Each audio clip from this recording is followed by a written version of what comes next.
తమిళనాడుకు వెళ్ళిపోయాయి. అంటే భారీ పరిశ్రమల శాఖ మంత్రికి మీరు పనిచేసిన తర్వాత ఆ పోస్టులోకి వచ్చిన తర్వాత మంత్రులు ఆ పాత్రకు న్యాయం చేశారనుకుంటున్నారా ఈ వైసీపీ ప్రభుత్వంలో?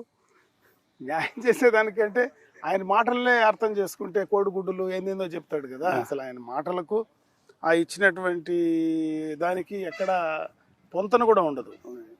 ఆ పరిశ్రమల ఎవరైతే పెట్టుబడిదారులు ఉన్నారో వాళ్ళకి ఆ కాన్ఫిడెన్స్ క్రియేట్ చేయడంలో పూర్తిగా కూడా ప్రభుత్వం విఫలమైంది.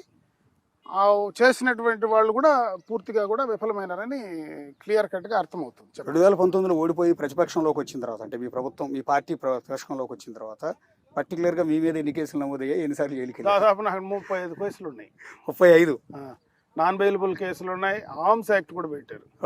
ఆర్మ్స్ యాక్ట్ ఉన్నాయి, రకరకాలైన కేసులు ఉన్నాయి. పాత కేసులు 2006-07 అప్పుడు కేసు రాయదుర్గంలో ఓబులాపురం మైన్స్కి సంబంధించి ఆ పోలీస్ స్టేషన్లో మేము ఆ రోజు ధర్నా చేసి 3 రోజులు పనుకుంటే ఆ కేసు కూడా ఉందా లేదా కూడా తెలియదు. ఆ కేసును కూడా బయట తీసి ఈరోజు మా పైన మళ్ళీ బెయిల్ తీసుకొని అరెస్ట్ చేసే ప్రయత్నం చేస్తే మళ్ళీ అక్కడ కూడా పోయి బెయిల్ తీసుకునేటువంటి పరిస్థితి వచ్చింది. అంటే అన్ని రకాలుగా కూడా పాతవి ఏమున్నాయి మా వ్యాపారాలన్నీ కూడా వదిలేసాం. ఈరోజు నాకు ఈ ఆంధ్ర రాష్ట్రంలో ఏ వ్యాపారం లేదు, మొత్తం కూడా అమ్మేసాం ఎక్సెప్ట్ అగ్రికల్చర్ ల్యాండ్స్. ఏదో పెద్దలు మా తాతలు సంపాదించిన ఆస్తులు తప్పించి మొత్తం మాకు ఉన్నటువంటి వ్యాపారాలు, నాకు కన్స్ట్రక్షన్ కంపెనీస్ ఉండేటివి అన్నీ కూడా టోటల్గా అమ్మేసాం. పూర్తిగా కూడా క్లోజ్ చేసేసాం.